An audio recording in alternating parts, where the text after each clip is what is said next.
Tour and welcome everybody to our extraordinary council meeting of the 30th of June. I'd like to invite everybody to stand for our opening karakia, please. Tu taua mai ronga, tu taua mai raro, tu taua mai roto, tu taua mai I waho. Kia tau ai te Māori tū, te Māori ora, ki te katoa, hone, huie, tai, kie.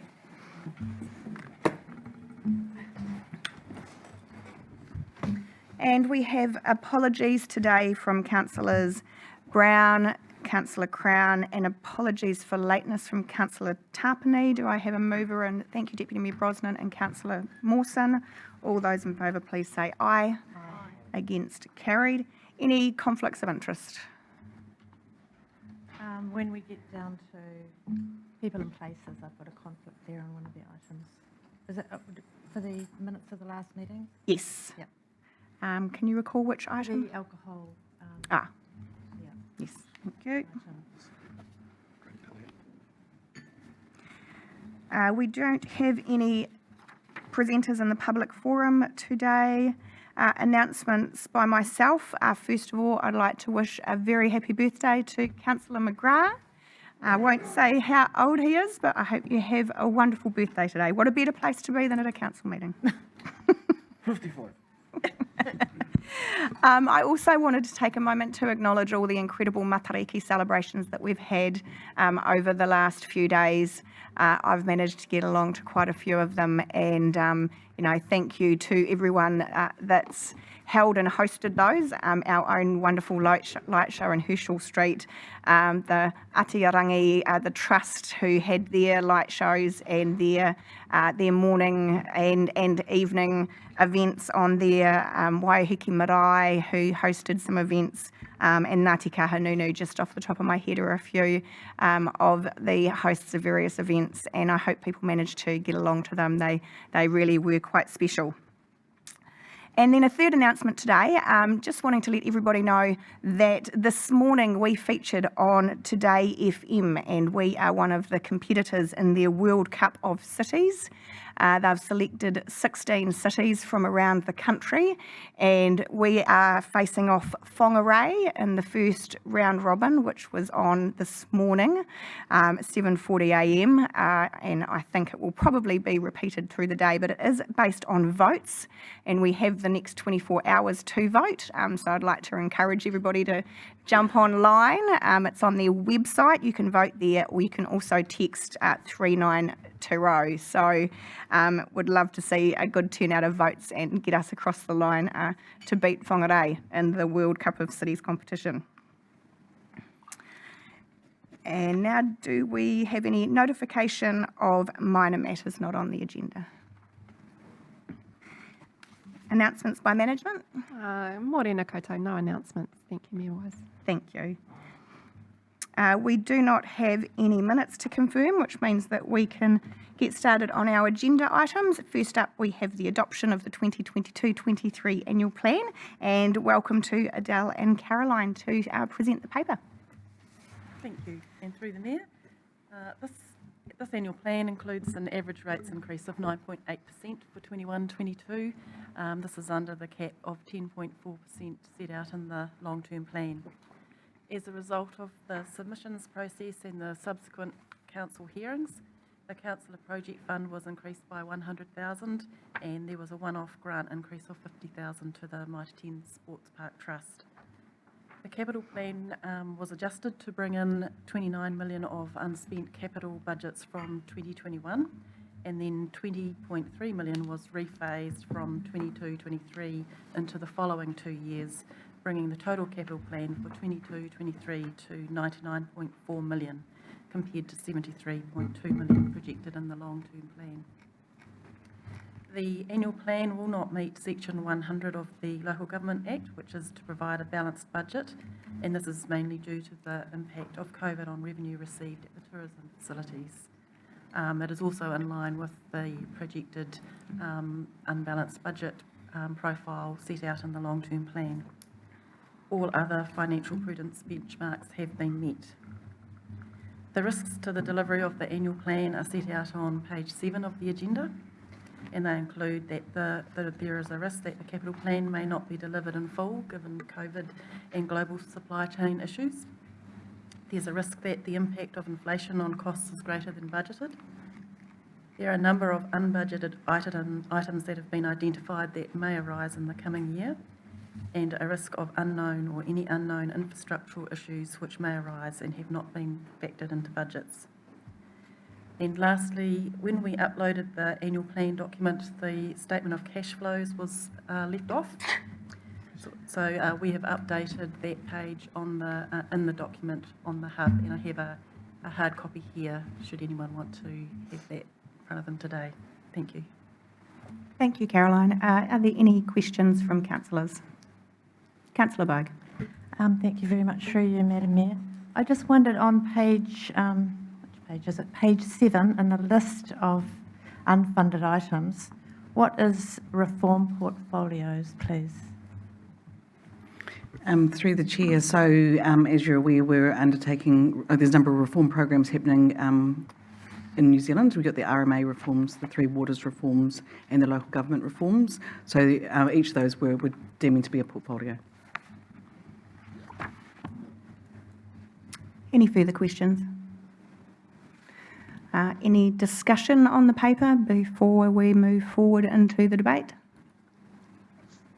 Councillor Through you, Madam Simpson. Mayor, I actually have some questions. Thank you. Through you, Madam Mayor, just a question to staff. In relationship to the unbudgeted items, do we have any forecast as to when the costs and the likely scale of costs are likely to fall over the next 10 years and how that might affect our ability to deliver a balanced budget over the next 10 years? Through you, Madam Chair, thank you for the question. Councillors will note that the number of unfunded items listed are quite varied in their approach to being able to produce that information. So, for example, everything from climate change to reform portfolios that are not being driven by ourselves. So I think the important point for today is that noting that we do have ways of managing risk, everything from our risk register through to our debates, and council officers will continue to bring them up in a way that we can forecast those impacts as best we can, but unable to produce a report to that extent at this time. There are still multiple variables which would need to be considered.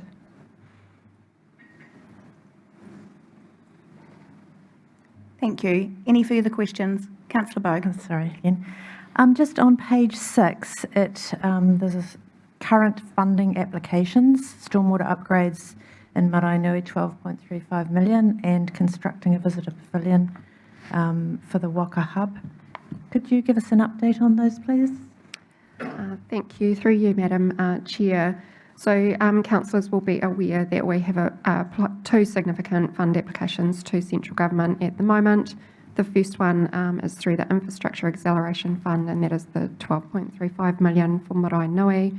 That is in its final stages. We have been presented with the final documentation that we would need to agree to in order to receive that money.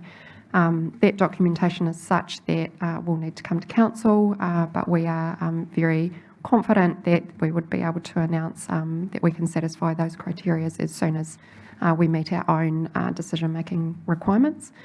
The second one is in a similar space also. We have gratefully received acknowledgement that we are successful in our $700,000 application to the Tourism Infrastructure Fund. However, the paperwork has only just been forwarded to us. So just by a whisker, Councillor Bogue, it is too soon to announce that that money is, those applications are in our bank and ready to be delivered to community, but we are very close. Thank you. Thank you. If there's no further questions or discussion, then I'm happy to move the motion from the chair, seconded by Deputy Mayor Brosnan. And as always, it's really good to get to this point where we adopt our annual plan each year, and there's a lot of work, months of work that goes into pulling this plan together with staff and elected members working together on this. And I did just want to comment in particular this year about the rates increase of 9.8%. And Council is absolutely committed to keeping our rates as affordable as we can, whilst also focusing on essentials like our water supply, which is our number one priority, and also noting that we have a responsibility to the city as a whole to ensure that we maintain the assets that we have. So to achieve the right balance, we have had to make some tough calls on what we can and cannot do. We've taken a hard look at our spending, and our plan is to keep our costs down as much as we can. Like everyone, however, we are faced with the effect of inflation and significant increases in insurance and other fixed costs. And we also have costs that are substantially affected by movements in the construction sector. They are significantly higher than the Consumer Price Index. Therefore, with the size of our capital program, this does impact our rates. In addition to this, the increase in regulatory standards being imposed on us by central government have a direct impact on the cost to deliver core services, and we do not receive any additional funding from central government to cover these costs. We've worked very hard over the years, certainly the 9 years I've been on council, and well before that, to keep rates as low as possible. And as a result, our average annual rates increase has been amongst the lowest, if not the lowest, in the country for 20 years now. However, this is not sustainable, and we must ensure we are able to invest appropriately in our infrastructure. And that is why we have arrived at the 9.8% that we're including in the 22-23 annual plan. Thank you. Councillor Wright. Yes, I'd like to speak reluctantly in favour of the motion. And I think it's quite clear from your comments that we are all feeling a bit concerned about the trends of rates increases across the country. We're not the only council that is affected by it. And while it's we need to cover costs and be sustainable into the future, the reality is that for many of our community right now, things are not looking good. We're moving into a recession regardless of what the Deputy Prime Minister keeps trying to tell us, that everything's fine. All indicators are that we're moving into a very tough time as a nation and as a community here in Napier. And we know that we have a lot of people in Napier that are on low incomes, and when inflation hits, it really hurts them. So why I'm reluctantly supporting this, because it's the reality that we're living in, okay? We're living in a reality, and the Mayor is right, we've had a lot of costs imposed on us that are not out of our control. And so we can't really control that. We can only control what we spend, and it was heartening to hear the other day that the new council will immediately go into looking at levels of service to look at what we can do to reduce the burden of rates on our ratepayers into the future. So while I support the work that's been done, and we've come through some very difficult things in the last couple of years as a nation and as a community, I don't think that rates rises of this size are sustainable for our community into the future. They're going to cause significant hardship, and they already are. And I think, and we all acknowledge that round the table. So I guess the challenge for the new council, and I won't be there to deal with it, but the challenge for the new council is how they're going to address this moving forward, because it cannot continue. Thank you, Councillor Wright. Just before we move on, I'll just check in with the Deputy Mayor. Do you want to reserve your right to speak? Thank you. Councillor Bowe. Yes, I also speak with reluctance in support of the annual plan, and in particular the rates increase, which at 9.8 is the largest we have had for 20 years. We have some huge costs ahead of us, particularly if we do not go with the government's Three Waters reform, because the figures show that by 2051, with reform, our taxpayers, our ratepayers will be paying $1,260 a year for water. Without reform, $2,540. So the next council is going to have to look very hard at how we can reduce our rates, or how we can keep our rates affordable, particularly when we've got such a huge capital expenditure project, not just this one, but others ahead of us. So I speak in support of accepting the annual plan. Thank you, Councillor Vogue. We have had 3 speak in support, but because this is such an important document to us, I will actually suspend standing orders 21.5 and 21.6 to allow all members to speak if they wish to. Councillor McGrath. Contrary to what I was thinking before, I'm happy to support this also, but I don't support, I think it's section B, fees and charges. I'm on my soapbox again with Basegate. I don't think we're quite world class. We're getting there, we're close. And also recently, it's come to my attention, fees and charges for hiring out the buildings at McLean Park. I don't believe I saw a community rate in there as opposed to a commercial rate. So I'm just signalling that we're close, but there's just a little bit of work to do. So while I support this, is there a way I can, when it comes to voting, for me to not support B, the fees and charges? We can separate out the parts of the resolution if you would like to vote, against Part B. Thank you. Yes. Councillor Simpson. Yeah, through you, Madam Chair.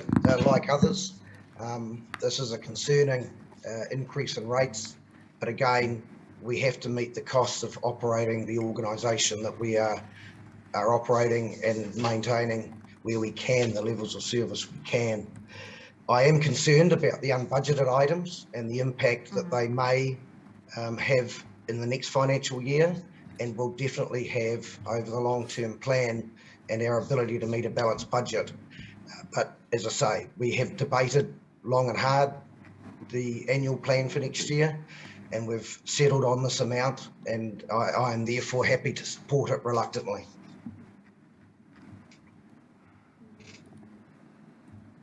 If there's no further speakers to the motion, I will invite the Deputy Mayor to have her say.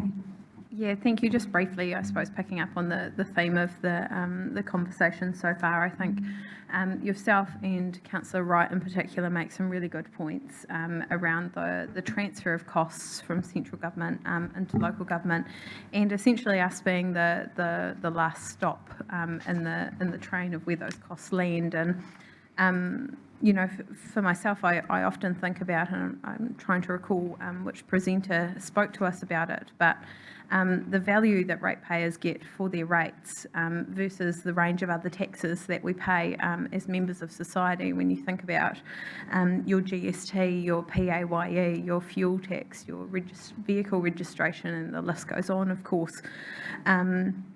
But rates attribute less than 5% of your total tax take as a citizen. And when you think about what your council provides for you in terms of roading, parks and reserves, democracy at a local level, and again, the list goes on, I think about how our community is well served by councils and the facilities that we provide. And I think that challenge is a really good one from Councillor Wright around what we do about finding a different mechanism for that in the future. And I personally will be very strongly advocating for a change in the way that our funding model is made up. We can look internally to income generation opportunities that aren't rates and service levels, and we can do what we can to reduce our expenditure and increase our take outside of rates. But also, I think as a country, we need to look at the way that local government is funded. And so that would be my final comment on the rates rise issue, which I think is the overall tone of the conversation we've had on this paper. So thank you for the opportunity. Thank you, Deputy Mayor. And in that vein, the actual methodology of collecting revenue for local government is part of the overarching local government reform, which is currently underway. So we will watch with great anticipation and, of course, advocate and influence in any way we can with that national discussion. So there being no further speakers, I will be separating out Part B of the resolution, which is the schedule of fees and charges. So Part A, C, D and E. I will put those. All those in favour, please say aye. Aye. Against, carried. And Part B, all those in favour, please say aye.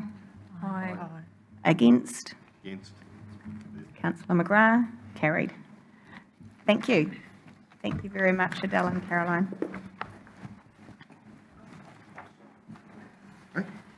Our next agenda item is the 2022-23 rates resolution, and welcome to Gary to talk to this.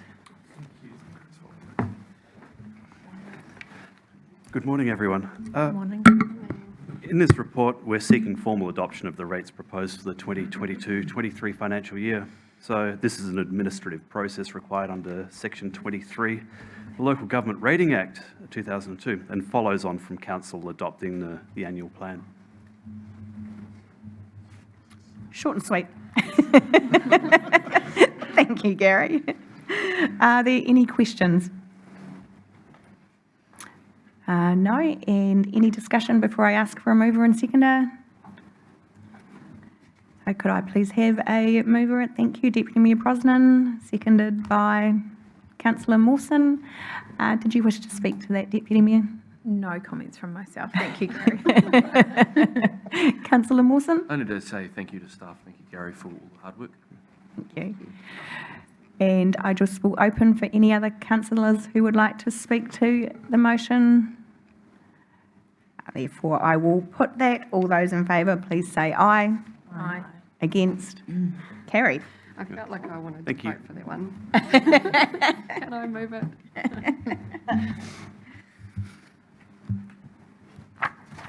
Right, moving on now to the notice of motion revocation of aquatic redevelopment resolutions. And welcome to Adele and Darren, who are going to present this paper. Kia ora, Mayor Wise. I might And kick the off, Chief Executive. if that's okay, while the team is taking their seats. So, as always, I'll take the paper as read with a couple of key points. So, in this case, officers agree that new resolutions are required. There is no ability for us to be able to complete the previous resolutions in the timeframe now, so we agree new resolutions are required and they are provided in the notice of motion. Officers are also of the view that, strictly speaking, there's the provisions of the Local Government Act, Section 77 to 82, which we need to assess the notice of motion against, and strictly speaking, the notice of motion doesn't actually meet all of those requirements in the Local Government Act for resolutions. However, in this case, we really need to take that in context, and there are, of course, an issue that it's been well known to councillors with a lot of work put in here. So that is why we're trying to look at this holistically. And additionally, there are a number of future decision points where we can cover off those elements once further information is provided. Officers are recommending some slight changes to the notice of motion, Mayor Wise, with respect to the section B of the resolution. And importantly, we're just asking here, this resolution is about finding cost efficiencies. So we're asking for elements of design to be included in the resolution, as that will be our key ability to look at costs, is to look at design in the same vein. And then finally, just reminding our councillors that there is a very specific order that we need to follow when we're having this debate to ensure that we meet our standing orders. So if councillors are of the mind to amend the resolutions as officers are recommended, that needs to be done in a way that satisfies our standing orders, particularly 27.4, And in this case, the mover of the notice of motion, i.e. the Mayor, needs to make the changes and, of course, with the agreement of councillors if that's passed. So the resolutions in the paper are really that you consider our officer's report, that you consider the slight amendments to the proposed resolutions and then advise us of next steps. So I'll just check in with my team if there's anything further before we pass back to you, Mayor Wise. Just through the Mayor, so just in addition, we've just put the option for council to consider whether they do want to revoke as part of the options as well. Thank you. Kia ora, thank you. So back to you. Thank you, Mayor Wise. Thank you. And as the presenter of the notice of motion, I would actually just ask for the alternative motion to be put up on the screen to help guide our discussion and debate as we move through this.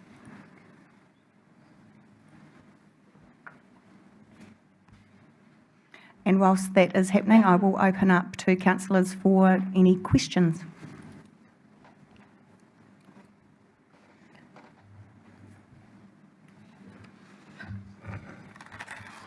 Yeah, quite difficult to read. So I will read out what the full alternative motion that is being tabled by myself. So A, that council receives the notice of motion dated the 14th of June 2022, which seeks to revoke and replace the existing aquatic redevelopment resolutions of the full council dated 10th March 2022.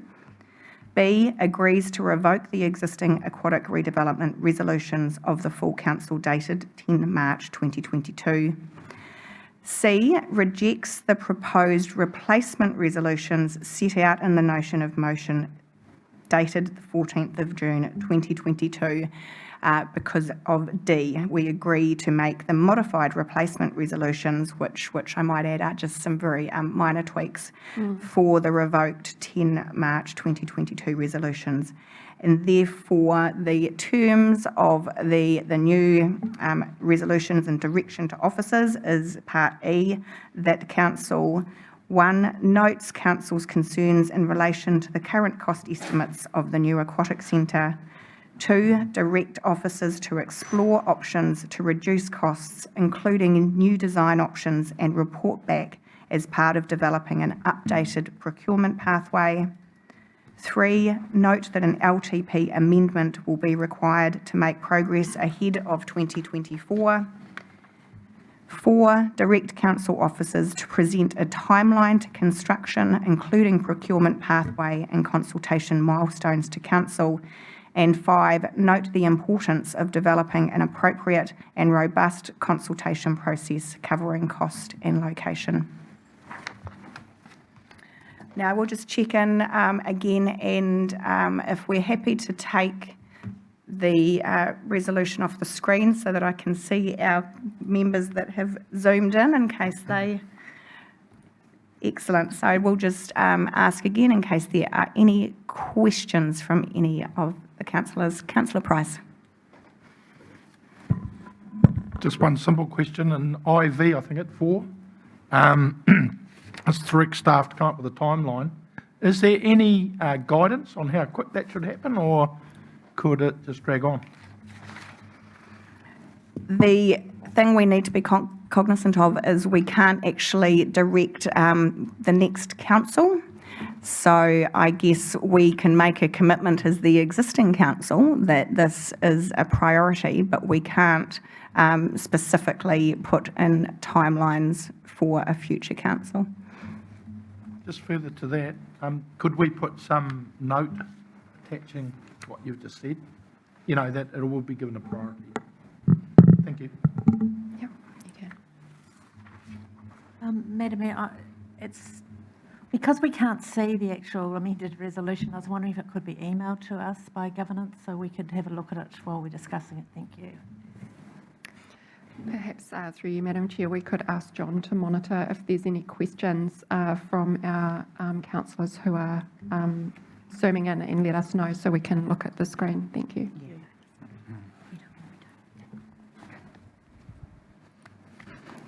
Okay, I'll open up for discussion before we enter into debate. Councillor Wright. I just have a quick question because there's obviously going to be costs associated with this pathway moving forward as well. Do we have any idea of what the costs of this replacement resolution will be to get to a point where we can make a decision? Through the chair, we could certainly find that information out based on what money we spent to date on programming and come back with a number on that. Yeah. Thank you. And I guess the comment that I would make is that this replacement resolution, I wouldn't anticipate would have any additional costs than what the original resolution had, because it is still very similar to the original pathway that we had resolved in the March meeting. I wouldn't have thought that this would incur. We're still looking at a two-phase consultation process. The programming, I imagine, would still be relatively similar overall.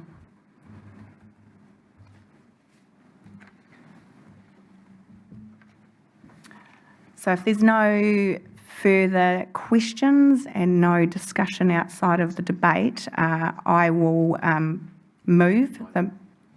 We have Nigel, Councillor Simpson. Yeah, through you, Madam Mayor. The aquatic centre was removed from the long-term plan. Obviously, making these motions will bring the aquatic centre as a cost back into the long-term plan. We have an unknown cost, but my question is, do we have any idea what the implications are for the long-term plan and our ability to meet a balanced budget over the next 10 years?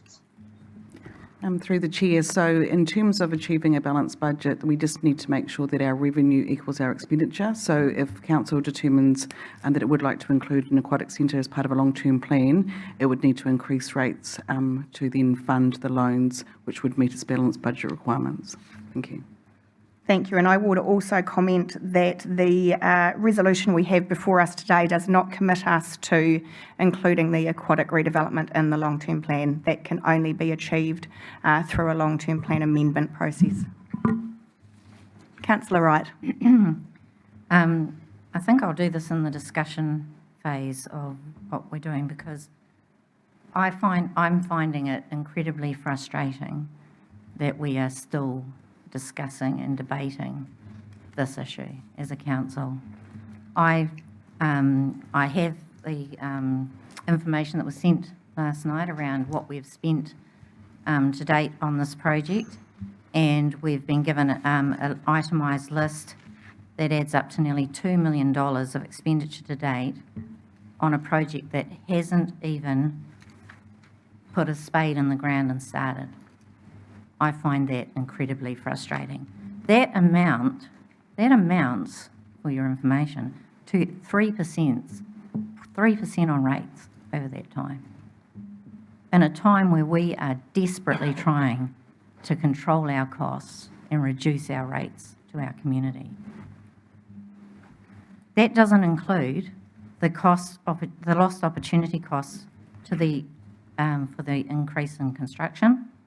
It doesn't include the $4 to $8 million that we have put into the current, we've had to put into the current facility due to the delays in getting on with this project. This is looking significantly expensive so far for nothing. I, as a councillor, am quite ashamed and disturbed that we have spent that much money and we have nothing to show for it, and we don't even have a decision after all of this time. And it's, you know, and the thing that really frustrates me is the decision point on the 30th of March. On the 30th of March 21, we got a second report. We got a second report on the Onekawa site. That was our concern. We wanted to do some more due diligence around Onekawa site. We wanted to be sure what the issues were there. We got that report. We got that report that clearly said there were problems and issues with that site. 30% more expensive to build on that site.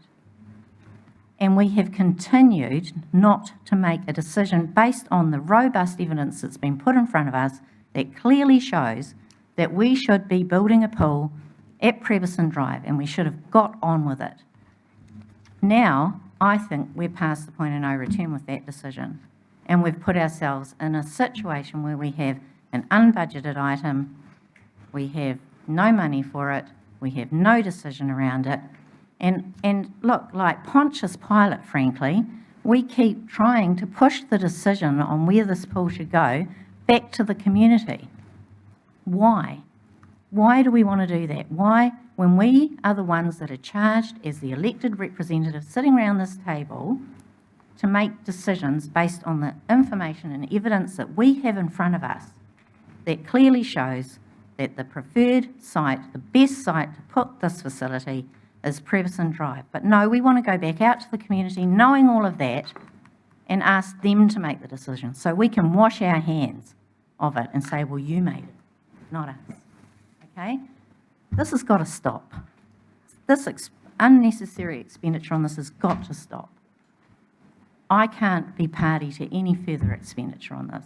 The decision for me has always been clear. I've been consistent. We should have gone out with a preferred site some time ago and put this to the community with all the information that we had and got on with it. And now these delays have caused significant costs to our ratepayers in delaying this decision, and I won't be a part of it anymore. Thank you, Councillor Wright. Any further discussion? I will therefore move the motion. Do I have a seconder? Thank you, Deputy Mayor Brosnan. And I acknowledge that this has been a long, drawn-out process, and I would think that I speak for everybody around this table when I say we are all frustrated. But this is an incredibly important asset and a huge investment for our community, and we need to get it right. I again believe I speak for everyone around this table when I say that the aquatic redevelopment is a priority for our council. We must, however, balance this with prudent spending and ensuring the project is affordable for our community. With regards to the costs that have been incurred to date, I would note that 1.6 million of the 2 million actually relates to the development of the Previson Drive site.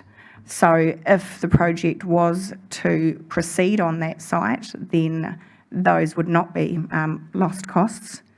And I would also note that 2 million as a percentage of the current costs that we have been presented with, which obviously we're not prepared to support at this stage, but the range of projected costs was 70 million to 110 million, and 2 million as a percentage of that range is between 0.028% and 0.018%.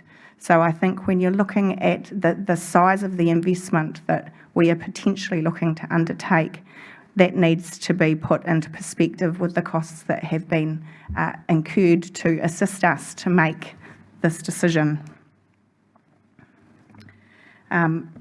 We've heard loud and clear from our community when we last spoke to them about this that they did not feel the consultation was adequate. So I, for one, do not feel that we have a mandate to proceed and make a decision ourselves. We committed to finding out additional information, and I wish to share that information with our community and provide them with another opportunity to give us their thoughts and feedback. I appreciate that our current facility is no longer fit for purpose. However, we have committed funds to ensure it is safely maintained to serve our community whilst we undertake the appropriate due diligence and community consultation on this vital asset. Our aquatic landscape has changed over recent years with the return of the Greendale Pool, the regional sports park facility coming online, and of course we will be taking over the management of Ocean Spa early next year. Alongside this, we have seen other aquatic centres being built around the country for far less than the current costings we have been presented with. The regional sports park was 36 million, the Gisborne facility 46 million, and Hornby and Christchurch at 30 million. And I appreciate this is not comparing apples and apples, but it demonstrates what can be achieved and that we need to take a very close look at what we're prepared to spend on our aquatic facility, and we need to cut our cloth to fit our budget. So I will again be suspending standing orders 21.5 and 21.6 for this agenda item and open up for other councillors to speak to the motion. You reserve. Councillor Bogue. Just a procedural question, please. With the new replacement resolution, does it require all of us who signed the original first replacement resolution to agree to it? And the second part is, when we vote on this, is it just a simple majority? Through you, Madam Chair, I'll just check in with our governance team on that. And just to clarify what the change was for those councillors that did sign the original notice of motion, it is just the first part of E1, which now is note council's concerns in relation to the current cost estimates of the new aquatic centre. The original wording was notes that council is of the view that the cost estimates are prohibitive and wish to explore other options or something. It was very close to that. I'm trying to do it from memory. Yeah, detailed on page 21 of the Oh, it is on there? Yeah. It is relatively minor. So Yeah. through you, Madam Chair, can I just pass over to the Director of Corporate Services, please? Through the Mayor. So for the resolution to go through, and because there's been an alternative provided on the table, Council can work with the Mayor on her new tabled resolutions and determine whether or not they're going to resolve those. Alternatively, they can propose something else at the time before the resolution is fully put. So we also have our lawyer, Mike Wakefield, online to help us through this process should we have any further questions. And thank you. Just further, yes, Councillor Bogue, it is a majority, simple majority. Yeah, it's already been put. Yeah.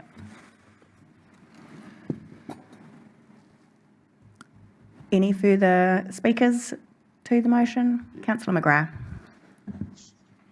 Yes, I support the motion, and just following on from what the Mayor said before, we received new information, and as far as prudent spending goes, when you hear something out in Hastings is getting built for 36 million, and there's a 50-metre pool, a 25-metre pool, I think it's 2 hydrotherapy pools, 1,000 seats for 36 million, I think we have an obligation to stop and go back and reassess.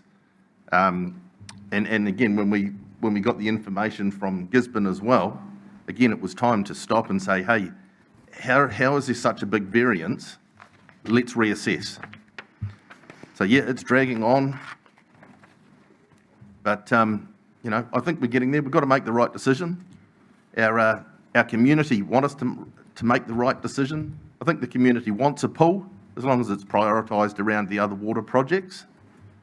But we can't sit here and say, hey, let's go with 110 million or 70 million when we know there's other pools being built around the region for far less. So I support this notice of motion, or whatever it is that we're actually, it's a fancy name. Thank you, Councillor McGrath. Councillor Taylor.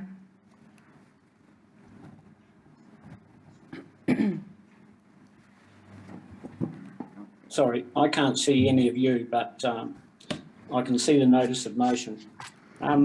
Sadly, I'm in the same court as Councillor Wright, and I listened to the rhetoric around money, unbudgeted items, all of those things, and I listened to Councillor McGrath talking about the regional sports park facility, And Councillor McGrath for a long time has talked about a community facility and a bomb pool and all of these attractions that we need for our youth.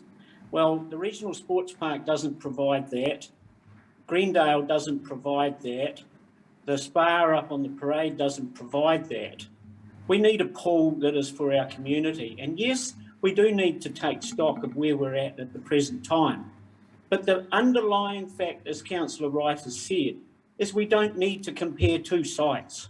If we're going to cut our cloth, if we're going to have a look at a new design to meet our aquatic needs, well, we don't need to do it at two sites, because it's very clear from all the evidence that we have received over the 10 years at least, that there is only one suitable site.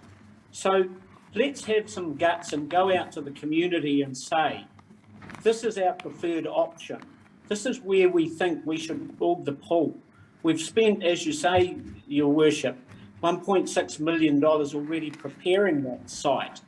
So now's the time, instead of us going out and giving them all of these different options and providing them with some, all of this detail that we've had for years, let's provide them with the information and take a stand and say, having considered all this information, having considered what is at the sports park, what we are taking over at the Marine Parade, what is provided at Greendale is not a public pool, but we need to design something that is appropriate, and there is only one preferred site on which that could be done. But at the moment, again, we're just putting all our eggs and giving them all of these options, and this will continue on for another 3 years. And instead of the cost originally being $40 million for a real, upmarket swimming pool, we're now looking at 70 million, 100 million, all of these things. And the cost escalation is not going to stop. So in 3 years' time, we'll be looking at $100 million for a power pool and a small trampoline to bounce on to get into it. So I'm sorry, I can't follow and why we just can't get on and make the decision. The original resolutions were to get on with it, and now I think it's time we did. Thank you.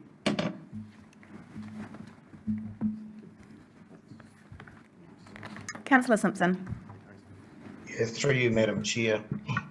I describe this circus as paralysis by analysis. The time for this council to have made a decision was when we were elected back in 2019. While I appreciate we were waiting for an outcome of a court decision, that was the time for us to have made a decision. We had tenders that were going to build the pool at around about $43 million. Shortly after that, the government started shoveling money around for shovel-ready projects, and the government could well have funded most of that pool for us had this council had the ability to make a decision rather than go into paralysis by analysis. It's about time for this council to make a decision. I can't support this motion. I think all we're doing is kicking the pool down the road again for another process of thinking and analysis and paralysis, and it's time for this council to make a decision. The reason the costs have escalated is because this council failed to make a decision early in its term. The costs have gone up because the government has thrown so much money into the construction industry that the costs have all escalated. Resources are tight and personnel or human resource capacity is tight. That is what's creating a pinch in the market. We as a council have lost several opportunities to get this pool done at close to the original estimates. We are now, or our community will now, suffer the consequences of not having a pool that could have been completed by now. And the example of that is the pool at the Mitre 10 Park. Government funded, almost complete. We could have been in exactly the same boat. All we're doing through this motion is kicking it down the road again, and I certainly cannot support the motion. Councillor Bowe. Sorry, just another procedural question. If we vote against this motion, what happens then? Because I understand from what the officers said that we don't have that option in terms of, I can understand the frustration that people feel about this, but I've understood that procedurally we don't have the option of voting against it as a council. We can. The motion has been put. It can be, if it loses the vote, then we can collectively work together on a new resolution, which would then be put to the vote, which would be moved by myself. Okay. Yeah. And also your question earlier, Councillor Bogue, as one of the people that signed the original notice of motion, that does not commit you to voting in favour of the resolution that we have before us. Councillor Price. Just in relation to Councillor Bogue's comments there, the original motion, we can't, I think what she was getting at is, we can't vote that in. No, that's correct. Yeah, it's not. Just want a bit of clarity really on. Yeah, I thought that. I was just going to say, for clarity, this motion is to revoke the previous motion. So if this motion is lost, the previous motion still stands, the one from March, and it would need to be revoked and replaced with another alternative yeah. motion. Thank you. Yeah, sorry, that's what I meant. Yeah, so the I'm sorry if original I one wasn't is- clear. Yeah, We can't vote. yeah. Thank you. Are there any further speakers? Councillor Price. Now that I've had my question, I'll just speak on it. I feel that we're in a position where I've listened to both sides of the story. 3 years ago, we were having a pretty horrible battle about over the swimming pool, and there was never a resolution made, or we couldn't make one, that it got given priority, but I inferred that I thought that it would probably given some sort of priority. I understand as councillors, we can challenge whatever we like in relation to our thoughts on this pool and where it's built. I think the fact that we haven't decided where it goes is a little issue that I think we could have dealt with. So I would have liked to have seen something happen, but I take note that the mayor, should she be re-elected, or I would imagine anyone else that may be running against her, would give it some sort of priority into the next term, and I look forward rather than looking back, because if I look back, I get a little bit brassed off, really. So looking forward, I'd like to see a lot of priority given to it. I think we do have to man up or woman up in relation to the location, because I think we're pussyfooting around it. To me, it's very, very clear. And I feel that if we wanted to get another engineer's report, we'd have to go to the country, because we've used all the ones in New Zealand. And I haven't had one come up saying that we should build it in Onikawa. So anyway, that's my thoughts. I'm not going to vote against the motion, but I've voiced my opinion, and I'd like to see it get going. It obviously is reaching a price now where we might have to reduce what we wanted.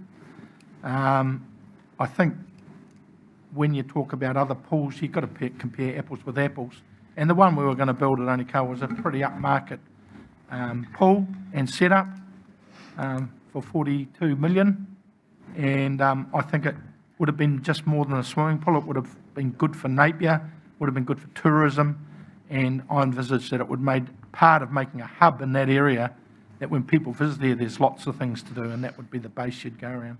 Thank you.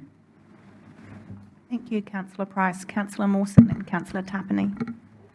Yeah, thank you. Through the chair. I've heard a little bit about this discussion, and I think everyone raises valid points. I'd just like to point out to some of my colleagues that as a council, we did make water our number one priority, and that wasn't necessarily in the pool. And yes, we did kind of put the pool off, but I think there were calls from our community to do so.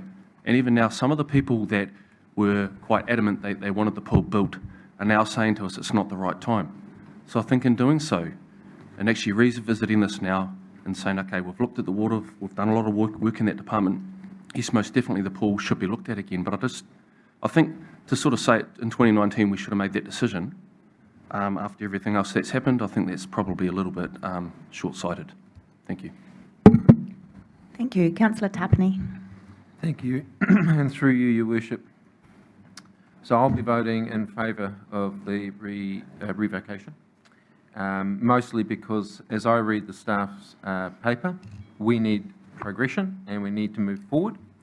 We can't go back to the previous motion, is my understanding. So I'm voting in favour of the recommendation on the table in order to create an avenue of discussion around where we go to from here.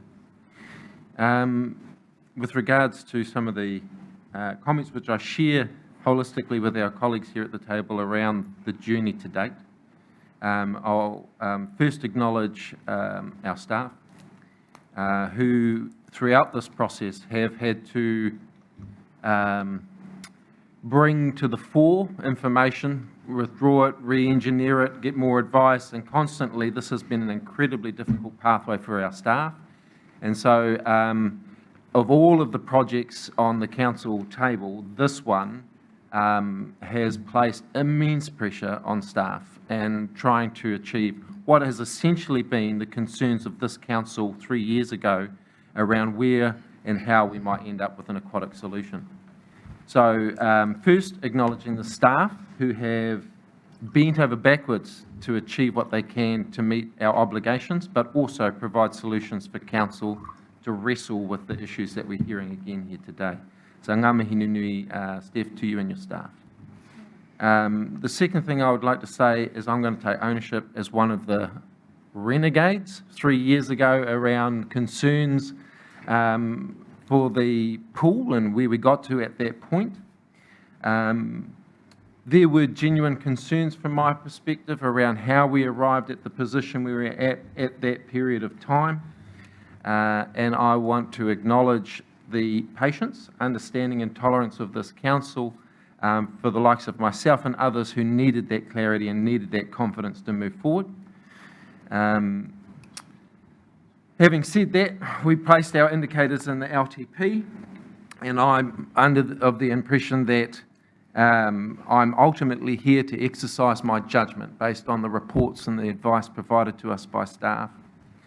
And so we have diligently and at some cost, as has been pointed out, interrogated every single portion of this plan, of this facility, of these two sites. The last report talked about how, from a strategic point of view, given that we're elected members of council and exercising our judgment, it was 6 of one, half a dozen of the other.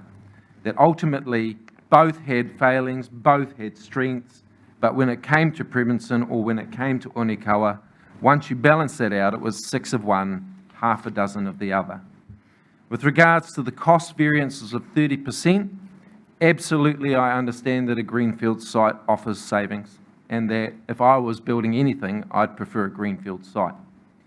However, based on the last recommendations brought or advice brought to us around these two sites being strategically comparable, that left me with 1, a desire to move forward, and 2, to understand what then are the value propositions for those two sites. If strategically they are reasonably the same, what are the non-strategic aspects of this decision, which for me have been the pressing parts of this conversation? Absolutely understand the value of the greenfield site at Prebinson Drive, but weighed heavily upon me is the impacts of removing a key piece of our civic infrastructure from the Onekawa Park, and what that will have and what impact that will have on that community, that economy, and those people who have, for whatever reason, purchased in that area if the pool was a motivating factor for their health, well-being or family. On top of that, we've already expressed our concerns around practical locations to schools and accessibility, but the advice we've received says that actually it's 6 of one, half a dozen of the other. I'm absolutely in support of moving forward. I think that this motion on the table, despite how we got to this place, I'm confident that we seized every opportunity with the support of the staff to try and interrogate every aspect of this challenge. So I'm keen to see where we go to from here. I acknowledge my role in how this has created definitely some stress on our staff and colleagues, but also the extra expense which has been employed in order to understand the variables of this situation. And so I'm looking forward to where we go to from here. Kia ora. Thank you, Councillor Tapani. Councillor Crystal. I'm speaking in support of the of this, and I totally agree with Councillor Tapani and what he said, the 6 of one, half a dozen of the other. But I also totally agree with what the Mayor has said. The community, I could say I'm one of the community renegades.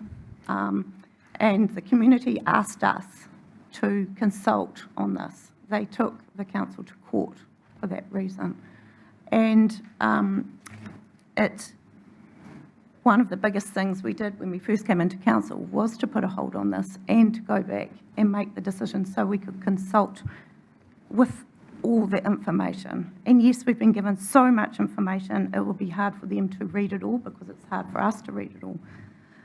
But I still think we need to give them the information. Yes, we have been elected by the community, but we're just their voice. And this is a huge project and a huge amount of money. We've also been given all these figures, as the Mayor has said, on different projects around the country that have come in at significantly different costs. So we really need to be prudent. And I know this has taken a long time, but I have heard from the community that they would rather us take time to do this and do it right than to have rushed and done something that doesn't fit the purpose. So I'm happy to support the move forward, and definitely we can't look back. Thank you, Councillor Crystal. Councillor Wright. Just a few things to say, where I stand on this. I just want to make it clear that we are charged to make decisions that are in the best interests of all of our residents in Napier, not just those that live in a particular suburb or border house to be near something. We're meant to make the best decision in regards to everybody that we serve. How can you justify a 30% increase in cost for building a facility because you want it in a particular area? I don't believe you can. And unless this council is going to make a statement today about the position of this facility and where they believe it should go based on the evidence in front of them, I'm not supporting the motion. Thank you, Councillor Wright. Just a point of order. Yep. Councillor Crystal made a comment about a court case, but not a result of it. It was left in the air a little bit. I'd like the result to come from Councillor Crystal as well. Through the chair, I don't think she's obliged to provide that. She just made a statement that the community took us to court. That was the statement. And I guess to demonstrate the dissatisfaction of the community as opposed to the result. However, I'm happy to comment on the result, which, as you know, Council was successful in that particular judicial review. However, it's also interesting to note that the judge did comment on the fact that he felt that Council was potentially at fault from a moral perspective, if not from a legal perspective. Thank you. So the ruling went against the people that took the... It did, Councillor Price. Thank you.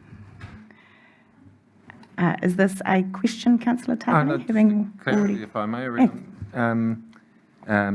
Thank you. Absolutely agree with not challenging the position you're putting at the table, Councillor Wright. I understand from an analytical point of view, 30% cost variance makes the decision damn clear, really. But I also am cognizant that over the last 6 years, I've seen those costs vary greatly. They've shifted high and low, and that's only been a result of our interrogation. And so I think, for me, cost variance comes down to the priorities you place on those dollar factors within the kaupapa. And I clearly have different weightings on those variables than other members of our council, and that's cool. And that's probably, so I'm not saying that 30% is insignificant, I'm just saying we've seen that shift a lot over the last 6 years. Kia ora. Kia ora. Now, Councillor Bogue, I believe you're the only one that hasn't spoken to the motion, and you're happy not to. Excellent. And Deputy Mayor Brosnan. Thank you, Mayor Wise and councillors. I haven't prepared anything that I wanted to say to this paper, but I've sort of been making a few notes as I went. Firstly, I wanted to say I share the frustration that's been expressed very eloquently from Councillor Wright and with others. I think we're in such a unique position that there's probably only 6 to 13 people from last council and this council that have received not only all of the independent information, but all of the community's views from both sides of this debate over 4 years, 5 years, 6 years. And to be in that unique position is frustrating, to not have a way forward. However, in passing this resolution, we are giving a way forward in a way. It's more of a way forward than we had a month ago. And although it might not be as specific as our original resolution, understanding for the reasons in the Chief Executive's report why that made it difficult for staff to move forward on as well. So I'm acknowledging that frustration, but also that we do have a way forward if we pass the resolution that's on the table today. When it comes to the location, I think, there's been calls today for us to pick a preferred location.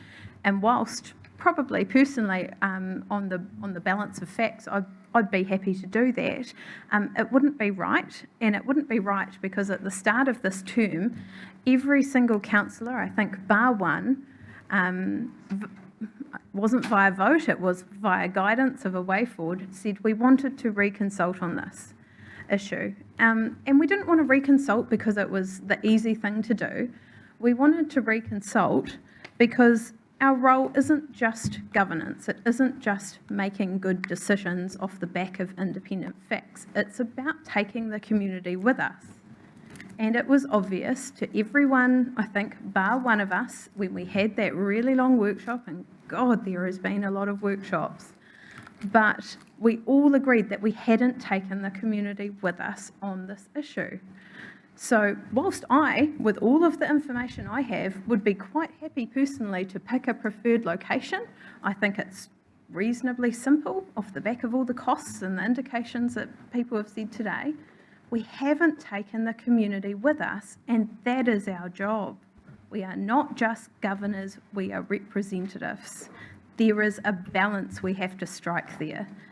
And if we were to make a preferred location decision now or an indication now without having consulted like we said we would be reversing 3 years rather than a month, which is what we're doing with this resolution. So I'm happy for the next council to do that. I think there is a mixed view amongst councillors on whether when we consult we have a preferred location, and that will be a great debate, I'm sure, and it will be a debate of the people who are elected to have that debate next term. So bring the community on the journey, wear both hats, the governance and the representation. I think I reflect on even our management situation that we were in at the start of this term versus where we are now. I have a huge amount of confidence in the leadership with our new Chief Executive and our team, that they're listening to what we're saying right here in this debate, but also through into the next council, and they are working really hard to find a pathway for us that does bring the community on that journey with us. So priorities change. It seems like a cliche, but you say 3 years is actually really short in the term of public service, and we've had COVID, and we have Three Waters reform, and we had a flood, which gave us a whole new set of priorities around where we spend our money. So I'm happy to support this resolution because it does give us a way forward, and it's better than not having a way forward, which is what we had a month ago. So that's why I support the resolution. Thank you. Thank you, Deputy Mayor. So just to wrap up with my right of reply, and I think everybody has spoken very eloquently to this subject, and I feel that we as a council have actually come a very long way compared to where we were sitting around the table at the end of last term, and everyone would agree it was very divisive and not a pleasant place to be. And I think we're now at a point where we can disagree, and yet we are all committed to proceeding with this project. The commitment I made when I was elected as mayor was that I would listen. Our community made it clear during the campaigning in the last elections that they did not feel they were being listened to. And as the Deputy Mayor has said, yes, we're governors and at times we need to make the hard decisions, but above all else, we are representatives for our community. They vote us in to represent their views. And we did commit to reconsult on the location of the aquatic centre with our community. The aquatic redevelopment is definitely a priority for the incoming council. The priority this term was water. It was also, as the Deputy Mayor has said, a challenge with the things that were happening at a national level and locally. We've had other big projects that we've also needed to progress, such as the library, which at the moment is being housed in a tiny portion of our MTG. So we have had a lot of priorities and you can't do it all. 3 years is not a particularly long time. I would also just like to comment briefly on some of the speakers who've spoken about cost. And we were actually in a workshop not long ago with regards to construction costs, and yes, they are peaking, and there's a number of reasons for them peaking.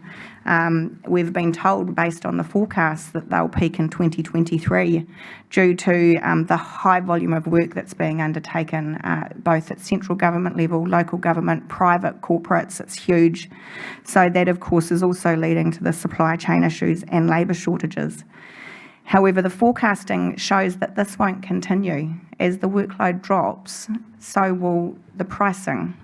And the current forecasting that I've looked at shows that in 2024 we can expect to see construction costs come down. And I'm not suggesting they're going to plummet, because they won't. But the rhetoric that they're just going to keep climbing and climbing and climbing is not correct either. And also, just to comment on the current costings that we have, which, yes, there is an incredible amount of information that's been prepared for us, but there's also still been some remaining questions, in particular around the huge disparity in the contingency costs that were included between the two sites. And I think by directing us to look to reduce costs and look at design options, it provides us with an opportunity to interrogate those costs once again. So I obviously, as the mover of the motion, fully support where we have landed with this. I think it provides a clear pathway forward, and I very much look forward to going back out to our community and working with them to provide the right aquatic facility in the right location for the right cost. Excuse me, through the chair, Mayor Wise, can I have a couple of minutes just before you vote? I just want to check our procedural questions to make sure we're doing this in the right order. Thank you. Is that long enough?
Welcome back, everybody, and we have just been having a conversation around some procedural issues, and in that light, I am, as the mover of the resolution, am going to withdraw what we have debated, so we can just make a very slight amendment, and I will just check that the seconder is happy. Yes, thank you very much.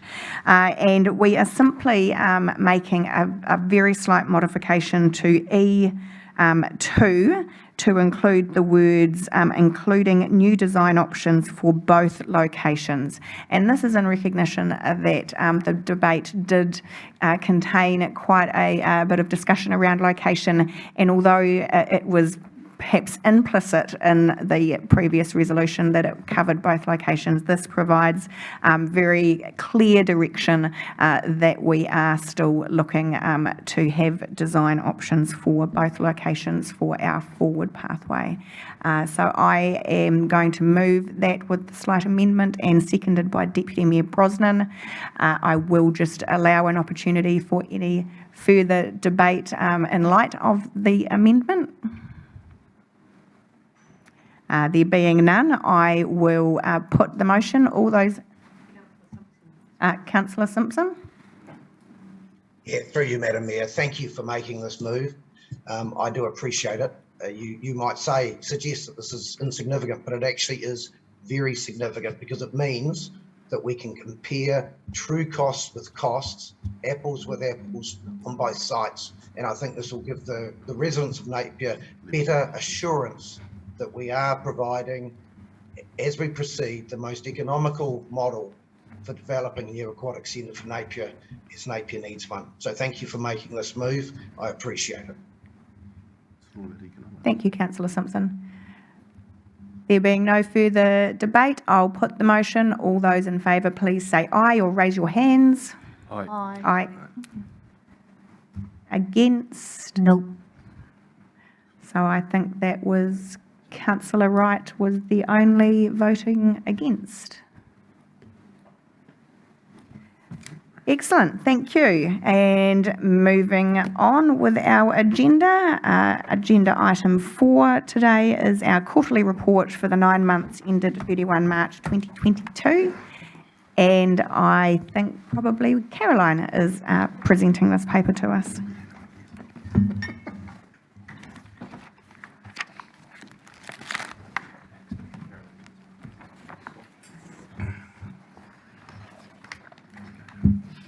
Welcome, Caroline. Thank you. So the year-to-date operating net deficit of 1.7 million for the quarter ended 31 March is 5.4 million favourable to the budgeted deficit of 7 million. The key points to note are that revenue from financial and development contributions is higher than budget by 2 million. Subsidies and grants above budget by 2.5 million. Other revenue is 2.5 million lower than budget due to the impact of COVID on the tourism and parking activities, and the depreciation expense is 1.9 million lower than budget year to date. The detail is contained in the quarterly report attached to this report. And then one last point to note is that we have recently been advised of a delay in the Parklands development due to some supply chain issues around asphalt and street lighting components, which has resulted in the sale of all 3 stages that were scheduled for 21-22 being moved now into 22-23. Thank you, Caroline. Just a question from myself with regards to any forecasting that's been undertaken year to date, and noting that our net operating deficit after 9 months is $5.4 million favourable to our budgeted deficit. Are we in a position at the moment to forecast where we might be sitting at year end? We did present a year-end forecast to the Prosperous Committee about a month or so ago, and from memory I think that was forecasting, well, it forecast a rates deficit of around 815,000 and a net operating deficit from memory of around 1.5 million, but I just probably have to check on that one. No, thank you. And I'm assuming nothing's changed in the period of time since we prepared and presented that forecast. No, not that we know of, unless there's between now and our year-end wash-up any unforeseen expenditure occurring. But we're on track. Thank you. Questions?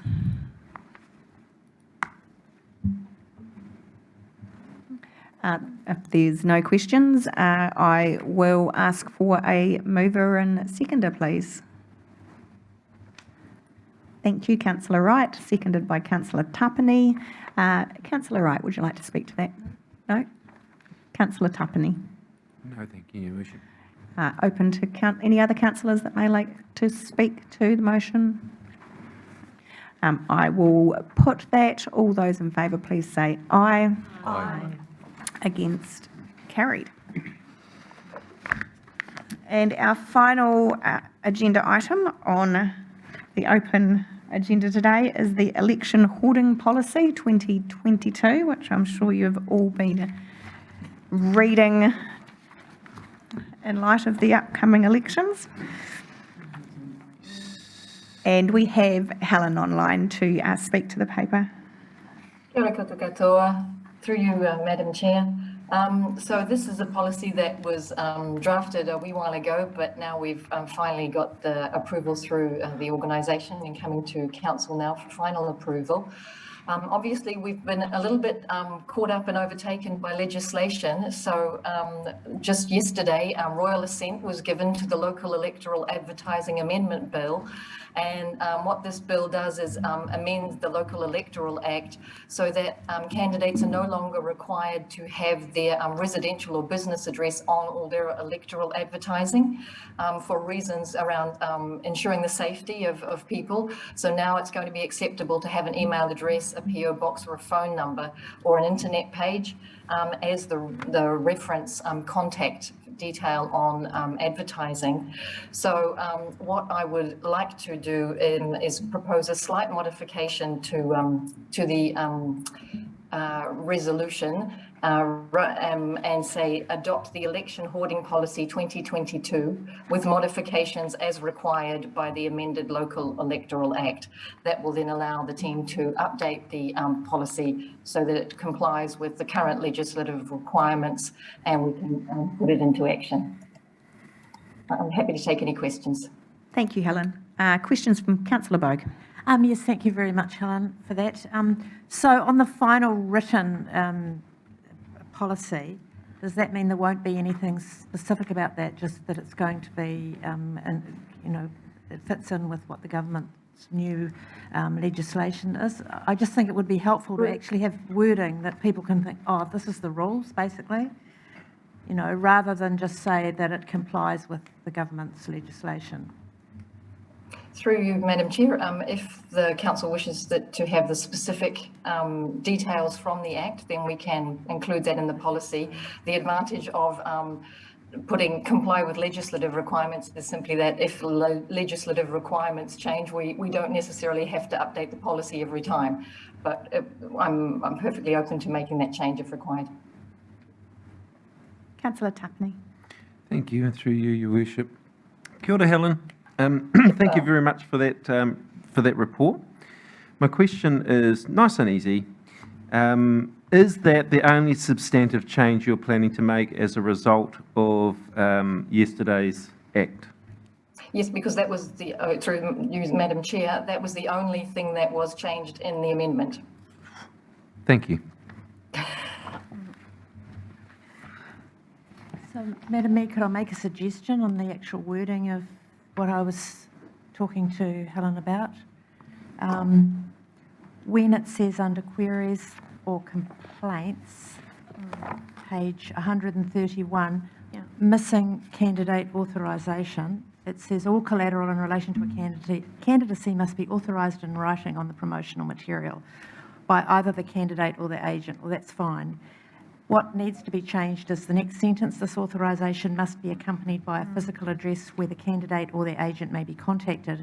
And what the legislation says instead of that the authorisation must be accompanied, could still be a physical address, an email address, a telephone number, a PO box or a website address with a contact option. So that's specifically what the legislation says. Yes. So happy to add that into the policy. Okay. And I think the suggested amendment to the officer's recommendation would actually enable that to happen. So we're stating that with modifications as required, so that will allow us to change the wording. Okay. Any further questions? Any general discussion? Could I have a mover and seconder, please? Thank you, Councillor Mawson and Councillor Crystal. Would you like to speak to that? Yeah, I myself wasn't necessarily given any abuse during my campaign at the beginning of 2019, our trinium. But yeah, I certainly know of others from the other areas that did, and I think this is a great move by the government here to just make things a little bit less scary for people who want to run for council. And I know it'll certainly enable a lot more diverse council, which is what everyone wants. Thank you. Cool. Councillor Crystal. Agree with them. Write that down. Yeah. Any further speakers? I will therefore put the motion. All those in favour, please say aye. Aye. Against? Carried. Thank So you, Madam that- Chair. Thank you. Thank you, Helen. That brings us to the conclusion of our open meeting. Can I please have a mover and seconder to go into public excluded? Thank you, Councillor Mawson and Councillor Bogue. All those in favour, please say aye. Aye. Against? Carried.